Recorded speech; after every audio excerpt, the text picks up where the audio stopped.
What's up guys, welcome back to the channel. My name is Ryan, this is Auto Detour, and a special welcome to all you guys that just recently subscribed. The truck videos are doing very well, so thank you guys so much for that. In today's video we're going to be doing a few things. One, of course we got to get the turbo back out again so that I can get out the downpipe and this up pipe and get them wrapped in the heat wrap. So that's the first thing we're going to do today. After that, we're going to go over, I got the fuel pump into the stock fuel sending unit, so we're going to get that put into the gas tank. I'll show you that here shortly. Then after we get those two things done, I did get a blockoff plate for the EGR, so we're going to be installing that, but I'm going to be installing it a little bit differently so that I can retain some of that stock look. So stay tuned for that. Hope you guys enjoy this video. Let's jump right into it.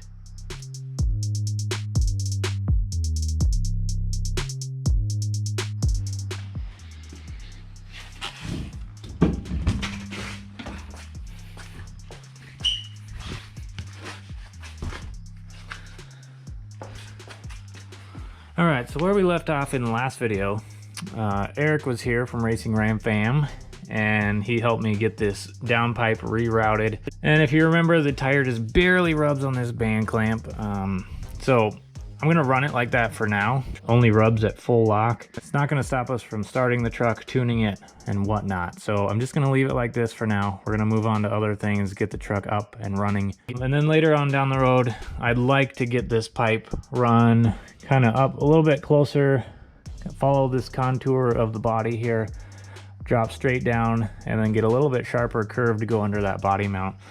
I think that'll be cleaner. I'll have to cut out less of the inner fender liner, I think.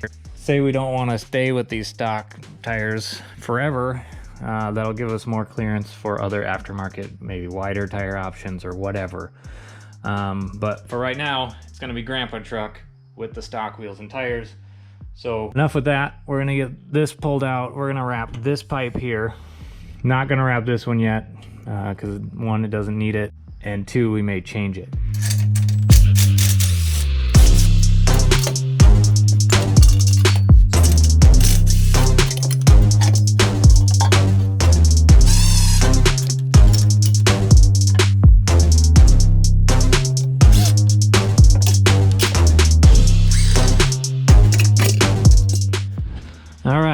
So here we go. Here are the two pieces we're going to be wrapping today. This is one that runs closest to all the electrical, so it's really important to keep the heat away from that. So we're already ceramic coating, which is supposed to reduce the heat by about 30% or so.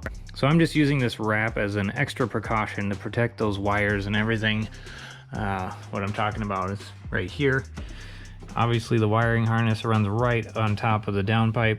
Just going to wrap it to protect all of this. That way we don't risk melting any wires or anything. So we're going to wrap that, and then we have this elbow here with the wastegate mount on top of it. This runs really close to the rubber AC lines and things like that, so it's going to be really nice. This one's going to be tricky to wrap, I think, just because of this Y here, so we'll see how that goes. Now this wrap did come with these cheesy little clamps that you push through here and then bend. I actually picked up hose clamps that are going to fit on this. Hose clamps are going to hold the wrap a lot more secure. We're going to soak the wrap before we apply it for a couple of reasons. One, to keep the airborne fibers down. I don't want to be breathing those in, so I'm going to be wearing a mask.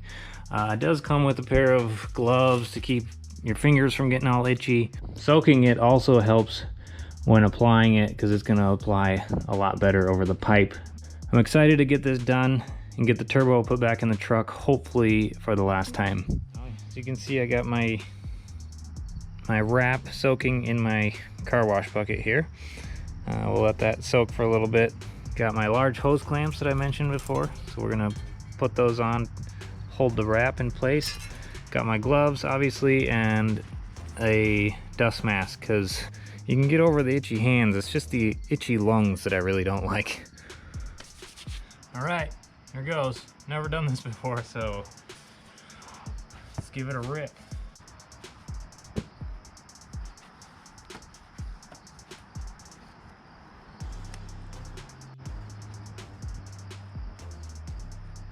There we go. It's a good look.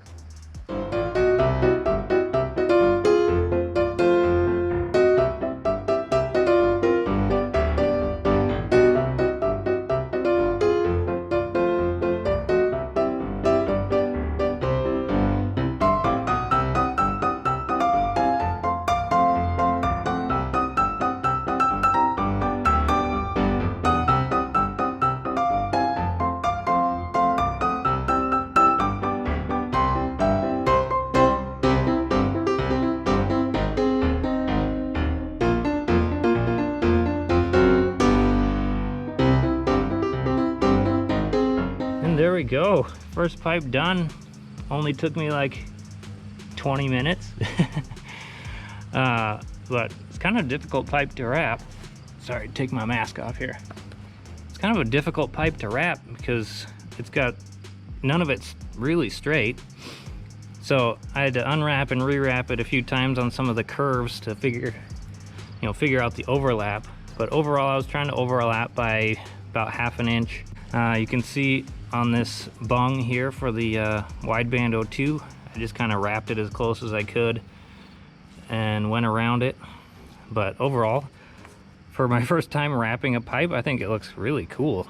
Looks a lot like one of those old school, cafe racer bikes, or some of the old Harleys that they would wrap the exhaust pipes. And I think it'll add some cool character to the engine compartment. So I'm gonna wrap this one here. Not gonna film that one. You guys kind of get the idea. Then I'll show you that when I'm done, and we'll get them put in, and hopefully get the turbo put in for the last time.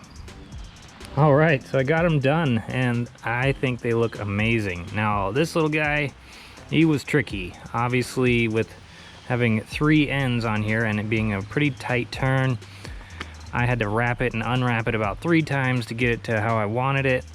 But I think it turned out really good. I mean, it's not the prettiest wrap, but I think it turned out nice. It's gonna get the job done.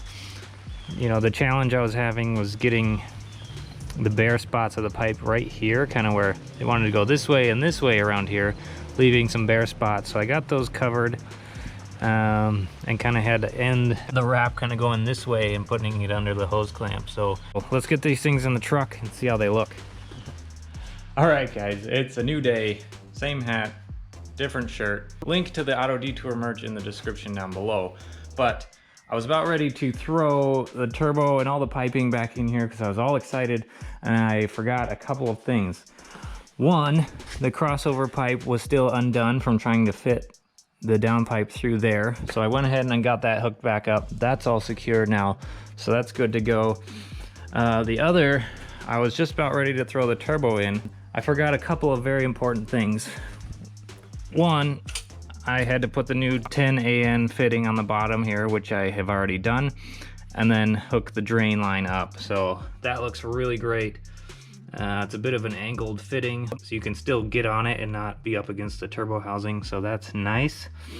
But most importantly, I need to drill the turbo housing for this fitting. I did find out that this fitting is 1/8 inch NPT thread, and I did find that I have one of those taps here. So I didn't want to go just straight into the housing here, so I've been practicing on the old oil drain line fitting that I took off the bottom of the turbo here.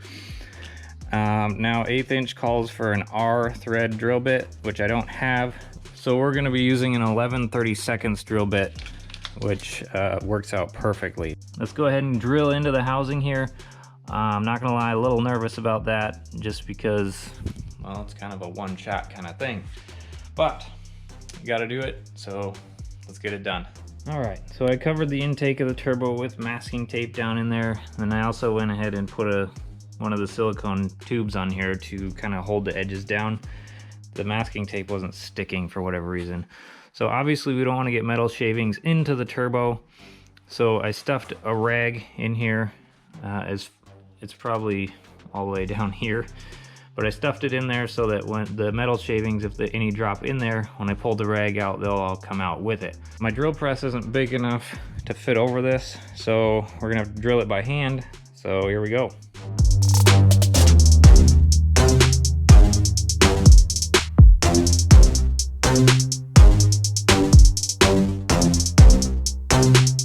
The drill bit started walking, and so I went back and I drilled it out with a 1/4 inch drill bit, and then stepped it up to a 5/16, and then did the final drill with that, I think is 11/32. Anyway, so we're all set there now. Unfortunately, the hole is a little sloppy up top because the drill bit walked, but once I thread it in, it snugs up just tight, so that's gonna be perfect. So that's done. Let's get the turbo in the truck.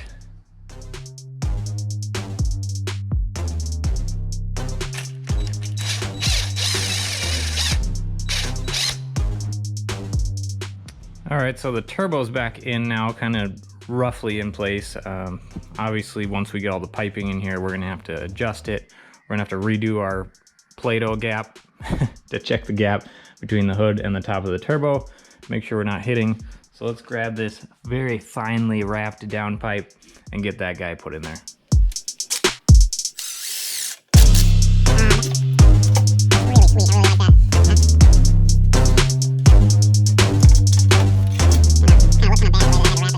All right, so it's back in. That wrap on that downpipe looks really sweet. I really like that. And the wrap doesn't look too bad on this, on the teed pipe here. Hopefully this wrap will save that. If not, the subscriber in the comments that suggested the remote dipstick, we may have to do that if we melt that one off in the future. So I appreciate you guys' input like that. I've never done a build like this, so you know, I don't claim to be a professional at this, just kind of learning as I go here. So I appreciate the subscriber in the comments that suggested the remote dipstick. We may have to do that if we melt that one off in the future. So I appreciate you guys' input like that. Everybody's input is welcome. You know, I don't claim to be a professional at this, just kind of learning as I go here. So now you can see the drain line down here. It looks really nice with that AN fitting on there. In the upcoming video, we'll have to tap it into the... So with all that being said, let's move on to the EGR block-off plate and the fuel pump.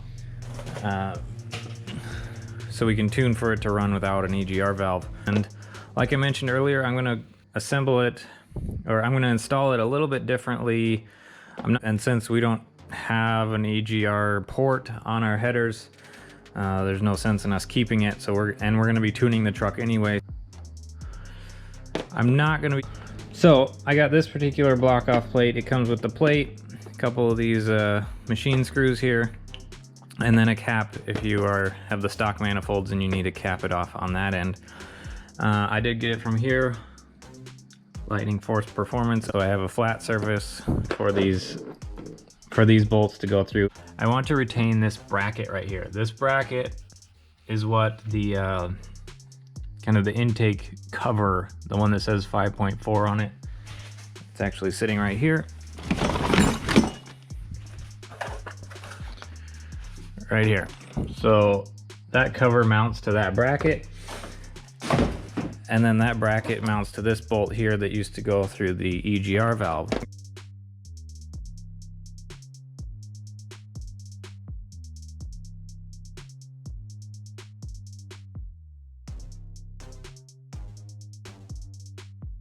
And then we'll be able to retain the bracket for the cover.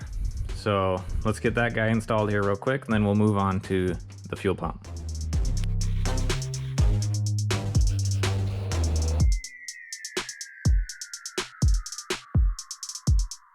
There we go, it's in. It looks pretty cool. I mean, obviously it's not as pretty as if I had used these tapered machine screws, but to me, it's a lot cooler that I get to retain this stock bracket here so that I can put the engine cover back on, kind of cover this back up. And I think in the long run, it'll be a lot cleaner look than leaving that engine cover off, because that engine cover is gonna cover up all of this, kind of all of this stuff, clean it up a lot in here. And I think it even covers part of the blow-off valve, which is kind of cool. But while we're in here, you'll notice that I did sort out some of the vacuum stuff. In the last video, Eric helped me go over, you know, what needs to be attached where. So I did put on a vacuum line up here running directly to the blow-off valve. Did have to put an inline reducer right here to reduce it from this size to the blow-off valve size. We bypassed the EGR, so I just put a simple piece of vacuum line in here to bypass these ports on the bottom of the EGR thing here. So on the other vacuum line back here, I'm not sure if you can see it, but you can see that white stripe there. That's actually a check valve, so that when we go into boost and pressurize the intake, we're not going to be pressurizing the rest of the vacuum line. We're only going to be pulling a vacuum when we're not in the throttle, basically. So on the very back, there's that huge port for the PCV system. Not sure you can see it back there. I got a big vacuum cap for that. It fits slightly loose, so we're gonna have to put a hose clamp on it. but that'll be fine. Over here, the PCV, where this went down to the PCV system, I put a cap on that. As you saw earlier, I got this on here, so I'll run a vacuum line from here up to the wastegate over here. So it's really coming together, and I apologize if you guys get bored with this detail stuff, but this is all stuff that I had no idea going into this project how to do. And if I were to research online how to do this, I'd want to know all this nitty-gritty stuff. So I apologize if it's a little boring, but I hope any of you that are looking to do something like this is useful for you guys. So make sure you hit that like button if you think these videos are useful, because they do take a lot of work to make. On that note, I did talk to CX Racing about the blow-off valve. So about this issue here, where this thing just spins, it's actually spinning this housing right inside here in and out when I spin that. So they're telling me most likely there's a nut on the inside that's just loose. So I'm gonna have to open up this housing and tighten that nut, whatever this housing threads into, so that I can get this tightened down and it won't spin. Because obviously with this spinning here and that thing moving in and out, that's just gonna be a boost leak. It'd probably be good anyway, just because it'd be nice to inspect it before we use it. And we'll do the same with the wastegate over there. Enough of that. Let's go ahead over here and check out the fuel pump. All right, so here's the fuel pump. We're using the stock sending unit, and I didn't really have to change that much, but so as you can see here, this fork here that kind of goes on either side of the fuel pump for it to rest on, I had to trim that just a little bit with some tin snips to fit the wider intake for this fuel pump. It fits, it's roughly the same diameter. It's a little bit bigger. You can see the stock one over here. I was able to use this, the rubber from the original one. I had to cut the bottom off of it because it's just too thick. So basically just made it into a rubber sleeve for the clamp to go around to hold it in place. I soldered the factory wires into the pins for the new connector to plug that in there, so it kind of looks factory, which is kind of cool, I think. I went ahead and got rid of the factory hose clamps and went for these worm gear hose clamps. That's about it for the fuel pump. I'm really happy with how that turned out, so we're gonna get that put in the fuel tank. I still have to drain out the rest of the 91 octane because I think we're gonna be running 93. Stay tuned for upcoming episodes. We still have to get the electric fan controller in there. I do have that. And big shout out to Racing Ram Fan for that. He had one sitting around that he was gonna use for another project, but didn't end up using it. So he actually gave me the electric fan controller. We'll check that out in an upcoming video. We're getting pretty darn close to first startup. That's gonna do it for tonight's upload. Don't forget to hit that like button on the way out. Thank you guys so much for watching. Have a great night, and we'll talk to you next time.